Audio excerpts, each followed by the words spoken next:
एक तरफ वक्फ कानून पर सुप्रीम कोर्ट ने बड़ा फैसला सुनाया है और मोदी सरकार की हेकड़ी निकाल कर रख दी है, तो वहीं दूसरी ओर उपराष्ट्रपति जगदीप धनखड़ ने संविधान पर सवाल उठाते हुए सुप्रीम कोर्ट को ही धमकी दे डाली है।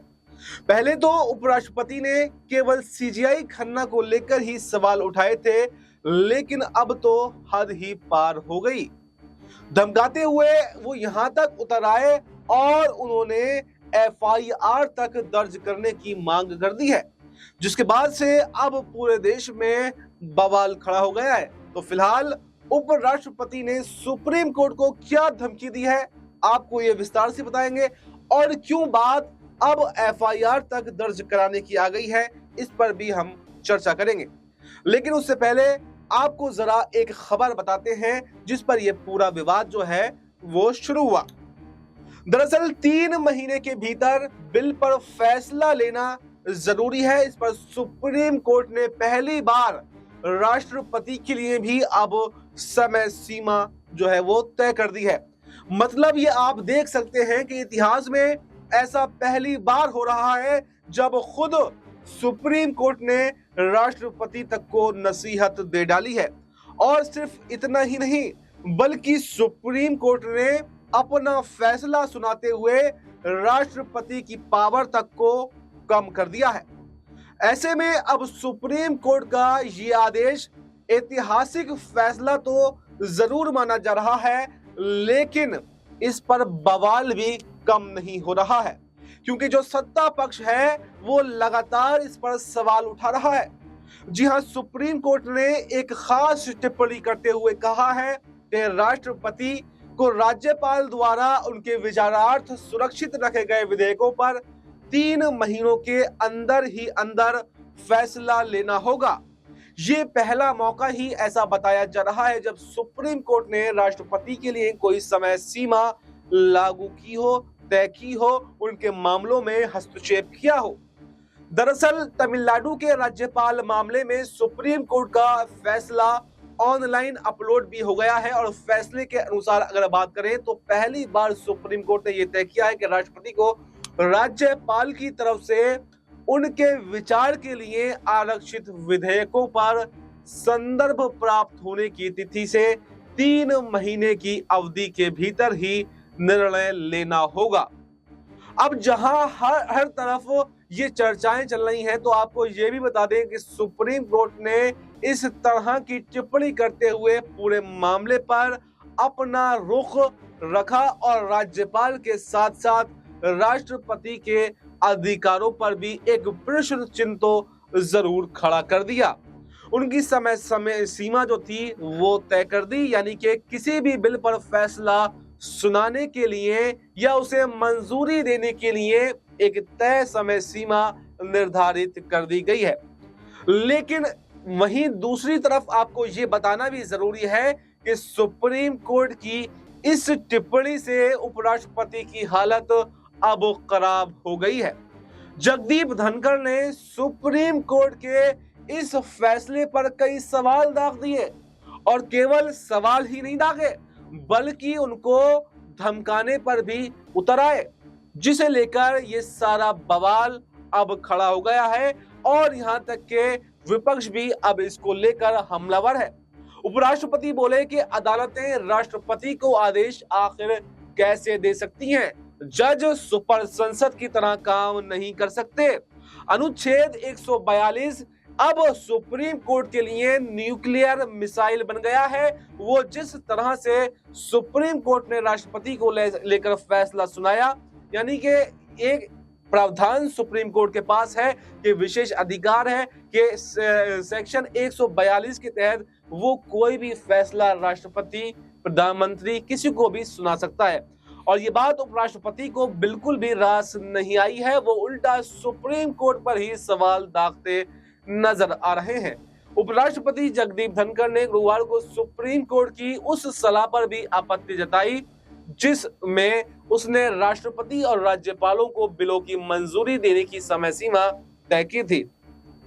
तो आपने देखा कि उपराष्ट्रपति जगदीप धनखड़ का क्या कहना है कि अब सुप्रीम कोर्ट के पास में वो पावर नहीं है, यानी जज सुपर संसद बनकर जो कार्य कर रहे हैं, जो निष्पक्ष होकर ये फैसले दे रहे हैं, जो 142 का दुरुपयोग कर रहे हैं, ये आरोप यहाँ पर जगदीप धनखड़ अब सुप्रीम कोर्ट पर लगा रहे हैं। और इतना ही नहीं, हाईकोर्ट के जस्टिस कैश कांड को लेकर भी जगदीप धनखड़ ने इस दौरान सवाल दाग दिए और उल्टा सुप्रीम कोर्ट को ही कटघरे में खड़ा करने लगे। देखिए, खबर में ये भी लिखा है कि हमारे पास ऐसे न्यायाधीश हैं जो कानून बनाएंगे, जो कार्यकारी कार्य करेंगे, जो सुपर संसद के रूप में भी कार्य करेंगे और उनकी कोई जवाबदेही नहीं होगी, क्योंकि देश का कानून उन पर लागू नहीं होता है।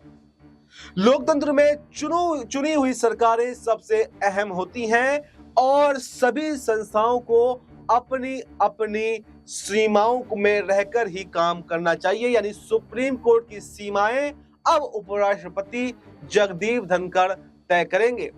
कोई भी संस्था संविधान से ऊपर नहीं है। जस्टिस वर्मा के घर पर अर्धजली नकदी मिलने के मामले भी अब तक एफआईआर क्यों नहीं हुई, ये सवाल भी जगदीप धनखड़ यहाँ पर सीजेआई से पूछते हुए दिखाई दिए।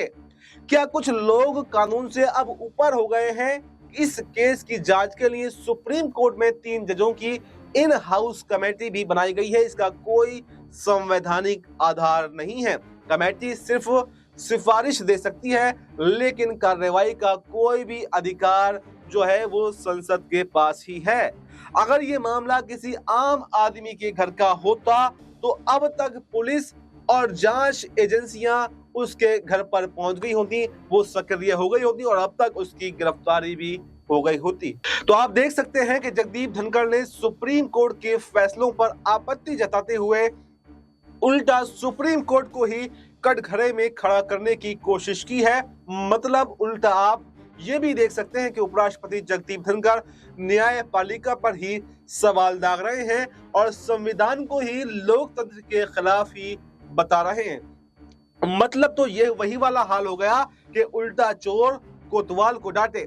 धनखड़ साहब जिस तरह से न्यायपालिका से सवाल कर रहे हैं, तो ये संविधान पर भी सवाल उठा रहे हैं, क्योंकि कोर्ट संविधान का रखवाला है, लोकतंत्र का रखवाला है। इससे वो अब खुद भी फंसते हुए दिखाई दे रहे हैं, क्योंकि आपको ये भी बताना जरूरी है कि विपक्ष उनके इन बयानों को लेकर उन्हीं पर तंज कसता हुआ, उन्हीं को घेरता हुआ दिखाई दे रहा है। और इससे पहले भी इलेक्शन कमीशन की नियुक्ति को लेकर धनखड़ साहब ने कई सवाल उठाए थे और सुप्रीम कोर्ट पर प्रश्न चिन्ह लगाया था, या फिर ये भी कह सकते हैं कि अपना आदेश देते हुए कहा था कि सीजीआई को उस नियुक्ति पैनल में नहीं होना चाहिए, वहां से उन्हें हटा देना चाहिए। और अब एक बार फिर से आप ये देख सकते हैं कि सुप्रीम कोर्ट के फैसलों पर, सुप्रीम कोर्ट के आदेशों को ताक पर रखकर, जिसे लेकर अब विपक्ष ने भी उपराष्ट्रपति को आड़े हाथों लेना शुरू कर दिया है। तो आइए आपको ये भी बताते हैं कि कपिल सिब्बल ने, जो विपक्ष के राज्यसभा सांसद हैं, उन्होंने इस पर क्या कहा और खुद जो है वो वक्फ बिल मामले में अगुवाई कर रहे हैं और तमाम बड़े बड़े केसों को पहले भी सुलझा चुके हैं। उन्होंने कहा कि मुझे ऐसा लगता है कि जब कुछ सरकार के लोगों को जुडिशरी के निर्णय पसंद नहीं आते हैं तो फिर वो आरोप लगाना शुरू कर देते हैं कि ये ऐसा नहीं होगा, ये वैसा नहीं होगा। वो अपनी हदों को भूल जाते हैं और जब उनको सुप्रीम कोर्ट के आदेश पसंद आते हैं तो फिर वो कहते हैं कि ये तो सुप्रीम कोर्ट का फैसला है। चाहे आप 370 को देख लीजिए, चाहे आप 3 तलाक को देख लीजिए, या फिर आप राम जन्मभूमि विवाद के मामले को देख लीजिए, जो राम मंदिर का फैसला सुप्रीम कोर्ट से आया, उसमें सभी लोग ये कहते हुए नजर आए, सुप्रीम कोर्ट का धन्यवाद देते हुए नजर आए कि ये तो सुप्रीम कोर्ट का फैसला है। लेकिन जब फैसला इलेक्टोरल बॉन्ड पर आता है, जब फैसला वक्फ बिल पर आता है, जब फैसला राज्यपालों की समय सीमा और राष्ट्रपति की समय सीमा तय करने का आता है, तो सुप्रीम कोर्ट गलत हो जाता है। वैसे तो सीजीआई निष्पक्ष है, लेकिन जब यहाँ पर चुनाव आयुक्त की नियुक्ति की जाती है तो उस पैनल से यहाँ पर उनको बाहर कर दिया जाता है। आखिर ये किस तरह की राजनीति उपराष्ट्रपति जगदीप धनखड़ कर रहे हैं? हालांकि उपराष्ट्रपति एक संवैधानिक पद है और उनको किसी पार्टी का कार्यकर्ता या नेता न होकर एक न्यूट्रल व्यक्ति होना चाहिए। लेकिन उपराष्ट्रपति का सुप्रीम कोर्ट पर सवाल उठाना ये साफ साफ बता रहा है कि उपराष्ट्रपति खुद ही न्यूट्रल नहीं है, बल्कि एक पार्टी के नेता के नाते यहाँ पर काम कर रहे हैं और अब सवालों के घेरे में वो आते हुए दिखाई दे रहे हैं। और अगर सुप्रीम कोर्ट सख्त हो गया तो उल्टा यहाँ पर उपराष्ट्रपति की मुश्किलें भी बढ़ सकती हैं। यानी वो ये कहना चाहते हैं, वो तानाशाही पर मोदी सरकार कहें तो एक तरह से पूरी की पूरी उतर चुकी है। उनके लिए सरकार ही सब कुछ है, संसद ही सब कुछ है, जैसा वो कहें वो ही सब कुछ है। तमाम सवाल अब इस पर हो रहे हैं, तमाम बवाल इस पर देखा जा रहा है, क्योंकि पहली बार सुप्रीम कोर्ट ने राष्ट्रपति के उसमें दखलंदाजी की, राज्यपालों को निर्देश दिए और पहली ही बार उपराष्ट्रपति ने भी सुप्रीम कोर्ट पर सवाल उठाए हैं। यानी आप देख सकते हैं कि विधायिका और न्यायपालिका में अब मतभेद भी देखने को मिल रहे हैं, जो भी इतिहास में पहली बार हो रहा है। पहले कभी भी कोई बिल आया, कोई पेश हुआ, पास हुआ या रिजेक्ट हुआ, कभी भी सुप्रीम कोर्ट के मामलों में सरकारों ने दखलंदाजी नहीं की है। लेकिन अब जो कुछ रह गया था, जो कुछ कसर बाकी रह गई थी, वो अब देश में देखने को मिल रही है। तो आगे आगे देखते हैं कि इस पर क्या होता है। फिलहाल इस खबर में, इस प्रोग्राम में इतना ही। इस पूरी खबर पर आपको क्या कुछ कहना है, कमेंट बॉक्स में अपनी राय जरूर दें और हमें दीजिए इजाजत। नमस्कार।